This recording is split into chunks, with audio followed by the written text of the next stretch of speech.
ছানা তৈরি করা ঝামেলা ছাড়াই শুধুমাত্র আটা আর সামান্য কিছু উপকরণ দিয়েই এতটাই রসালো এবং তুলোর মতো তুলতুলে নরম মিষ্টি একবার বানিয়ে খেলে দোকান থেকে মিষ্টি কিনে খাওয়ার কথা একেবারেই ভুলে যাবেন। তো মিষ্টি বানাতে গিয়ে যারা বারবার ব্যর্থ হচ্ছেন, মিষ্টির ভিতর শিরা প্রবেশ করে না অথবা শিরায় দেওয়ার পর মিষ্টি চুপসে যায়, তো এইরকম সকল সমস্যার সমাধান নিয়ে আজকের এই রেসিপিটি আপনাদের সাথে শেয়ার করার চেষ্টা করেছি।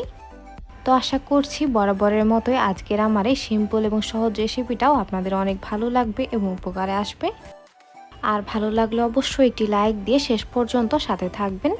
তো আসসালামু আলাইকুম এভরিওয়ান, সবাইকে স্বাগতম জানাচ্ছি রেসিপিজ বাই স্নেহজ মম চ্যানেলে। আশা করছি সকলেই অনেক ভালো আছেন। আর কথা না বাড়িয়ে চলে যাচ্ছি এবারের মেকিং প্রসেসিংয়ে। আচ্ছা, তো এখানে এবার আমি একটি মিক্সিং বোল নিয়ে নিলাম। তো এবার আমি এখানে দিয়ে দিলাম প্রায় 1 কাপ পরিমাণ গুঁড়া দুধ।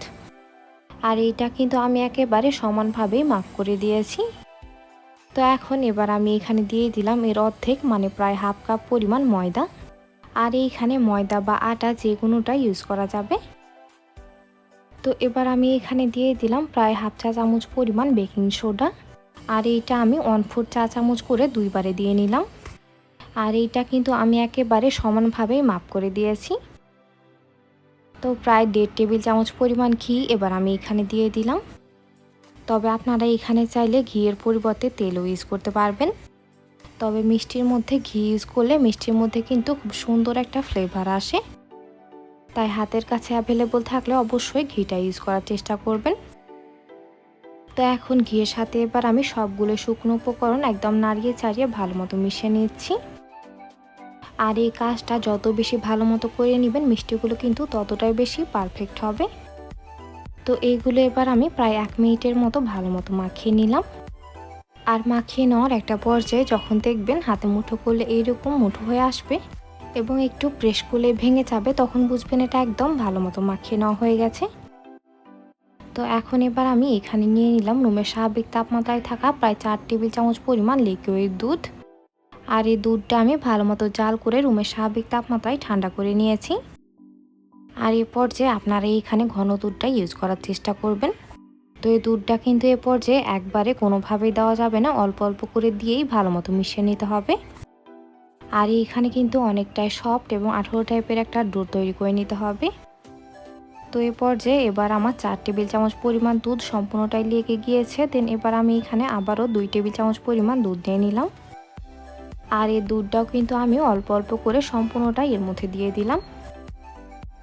তো এইখানে আরও কিছুটা দুধের প্রয়োজন মনে হচ্ছে, তাই এবার আমি এখানে আবারও প্রায় 2 টেবিল চামচ পরিমাণ দুধ নিয়ে নিলাম। দেন এবার আমি এই ডোটা একেবারে মানে সফট বা আঠালো টাইপের করেই তৈরি করে নিচ্ছি। তো মিষ্টি পারফেক্ট বানানোর জন্য পারফেক্ট মিষ্টির ডো তৈরি করে নেওয়া অনেক বেশি ইম্পর্ট্যান্ট। তো দুধটা অল্প অল্প করে দিয়ে আমি এইরকম আঠালো টাইপের একটা ডো তৈরি করে নিলাম। আর এইখানে আমার টোটাল প্রায় 7 টেবিল চামচ পরিমাণ দুধ লেগেছে। আর এইটা ঠিক এতটা স্টিকি টাইপের হবে যে হাতের মধ্যে এইরকমভাবে লেগে লেগে আসবে। তো এইখানে আমি 8 টেবিল চামচ পরিমাণ দুধ নিয়েছিলাম আর 1 টেবিল চামচ পরিমাণ কিন্তু অবশিষ্ট রয়ে গেছে। তো এখন এইটা এবার আমি ঢাকনা লাগিয়ে রেখে দিলাম প্রায় 5 মিনিটের জন্য রেস্টে। তো এবার আমি এরই ফাঁকে মিষ্টি শিরাটা তৈরি করে নিচ্ছি। এজন্য এখানে আমি দিয়ে দিলাম প্রায় 2 কাপ পরিমাণ চিনি আর সাথে দিয়ে দিলাম প্রায় 5 কাপ পরিমাণ পানি। তো শিরাটা আপনারা একটু বেশি করে তৈরি করার চেষ্টা করবেন, তাহলে মিষ্টিগুলো সবগুলোই ভালো মতো শিরা শোক করার সুযোগ পাবে। আর শিরা এক্সট্রা থেকে গেলে সেটা কিন্তু আপনারা পরবর্তীতে মিষ্টি বানানোর কাজে বা অন্য কোনো খাবারেও ইউজ করতে পারবেন। তো শিরাটা এবার আমি নাড়িয়ে চাড়িয়ে সুন্দর মতো করে জাল করে নিলাম।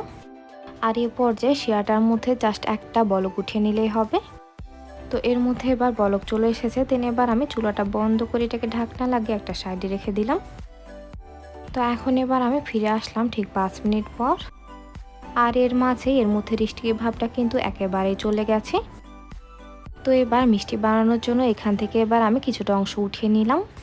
আর এইটাকে এবার 2 হাতের সাহায্যে এরকমভাবে রোল করে মিষ্টি বানিয়ে নিতে হবে। তো ফার্স্টে এটাকে আমি গোল করে এইরকমভাবে রসগোল্লা শেপে তৈরি করে নিলাম। দেন এইটাকে এবার 2 হাতের সাহায্যে এইরকমভাবে রোল করে কালো জামের শেপ দিয়ে নিলাম। আর মিষ্টিগুলো যেন একেবারে ক্র্যাকলেস হয় সে বিষয়ে লক্ষ্য রাখবেন। আর বানানোর সময় অবশ্যই হাতে সামান্য একটু তেল অথবা ঘি ভালো মতো মাখিয়ে নিতে হবে। তো সেমভাবে করে এবার আমি সবগুলো মিষ্টি তৈরি করে নিলাম। আর এইগুলো বানানোর পর সাথে সাথেই ফ্রাই করে নিতে হবে। তো এবার আমি চুলায় একটি পাতিলে পরিমাণ মতো তেল দিয়ে একেবারে লো মিডিয়াম হিটে ভালো মতো গরম করে নিয়েছি। আর মিষ্টিগুলো দিয়ে নেওয়ার পর এখানে কিন্তু একটাও বাবলস উঠছে না, ঠিক এরকম টেম্পারেচারে মিষ্টিগুলো দিয়ে নিতে হবে। তো এই পর্যায়ে মিষ্টিগুলো কিন্তু স্পুন দিয়ে নাড়িয়ে নেওয়া যাবে না, এর হ্যান্ডেলটা ধরে জাস্ট এইরকমভাবে করে দুলে দিতে হবে। তো এখন যখন সবগুলো মিষ্টি তেলের উপরে ভেসে উঠবে তখন এবার একটি স্পুনের সাহায্যে এগুলোকে উল্টিয়ে পাল্টিয়ে ভালো মতো নাড়িয়ে দিতে হবে। আর এ পর্যায়ে চুলার আঁচ লো মিডিয়াম হিট থেকে বাড়িয়ে হাই হিটে করে দিতে হবে প্রায় 2 মিনিটের জন্য, কারণ এ পর্যায়ে মিষ্টিগুলোর মধ্যে ক্র্যাক আসা শুরু হয়। তাই এ পর্যায়ে চুলার আঁচ বাড়িয়ে মিষ্টিগুলোকে হালকা ব্রাউন কালার করে ভেজে নিতে হবে।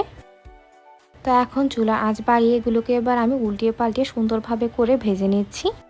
তবে 2 মিনিট পর অবশ্যই চুলাটা কিন্তু একেবারে বন্ধ করে দিতে হবে, কারণ তেলের টেম্পারেচার বেড়ে যাওয়ার কারণে মিষ্টির মধ্যে কালার কিন্তু এমনিতেই চলে আসবে। তো যখন তেলের টেম্পারেচার একেবারে লো মিডিয়াম হিটে হয়ে যাবে তখন আবারও চুলাটা অন করে দিতে হবে। তো এখন চুলার আঁচ একেবারে লো মিডিয়াম হিটে রেখে মিষ্টিগুলোকে এবার আমি প্রায় 10 থেকে 12 মিনিটের মতো ভালো মতো ভেজে নিচ্ছি। তো মিষ্টিগুলো এবার প্রায় 10 মিনিটের মতো ভেজে নেওয়ার পর একটা মিষ্টি উঠিয়ে এবার আমি চেক করে দেখে নিলাম এর স্কিন সফট আছে কিনা। তো এর স্কিন একেবারে সফট আছে, আর আপনারা অবশ্যই এটা চেক করে দেখে নেবেন, নইলে মিষ্টির মধ্যে কিন্তু শিরা প্রবেশ করবে না। তো এখন লাস্টে 2 মিনিট চুলার আঁচ বাড়িয়ে মিষ্টিগুলোকে এবার আমি পছন্দ মতো কালার করে ভেজে নিলাম। আর গরম গরম মিষ্টিগুলোকে উঠে অবশ্যই সাথে সাথে গরম শিরার মধ্যে দিয়ে দিতে হবে। আর এ পর্যায়ে শিরাটা কিন্তু যথেষ্ট গরম আছে, জাস্ট এর মধ্যে বলক আসে নাই। তো গরম গরম মিষ্টিগুলো এবার এর মধ্যে দিয়ে এগুলোকে সাথে সাথেই নাড়িয়ে দিতে হবে, তাহলে এগুলো চারদিক থেকে সুন্দরভাবে শিরা শোক করার সুযোগ পাবে। তো এইগুলোকে এবার আমি প্রায় 2 মিনিটের মতো ভালো মতো নাড়িয়ে দিলাম। দেন এগুলোকে এবার ঢাকনা লাগিয়ে প্রায় 20 মিনিটের মতো ভালো মতো সেদ্ধ করে নিতে হবে। আর এর মাঝে মিষ্টিগুলোকে প্রায় 4 থেকে 5 বার নাড়িয়ে উল্টিয়ে পাল্টে দিতে হবে। তো এবার আমি ফিরে আসলাম ঠিক 10 মিনিট পর। আর এর আগে কিন্তু আমি এইগুলোকে প্রায় 2 বার নাড়িয়ে দিয়েছিলাম। আর এই পর্যায়ে মিষ্টিগুলো কিন্তু সাইজে কতটা বড় হয়ে গেছে আশা করি আপনারা দেখে নিশ্চয়ই বুঝে নিয়েছেন।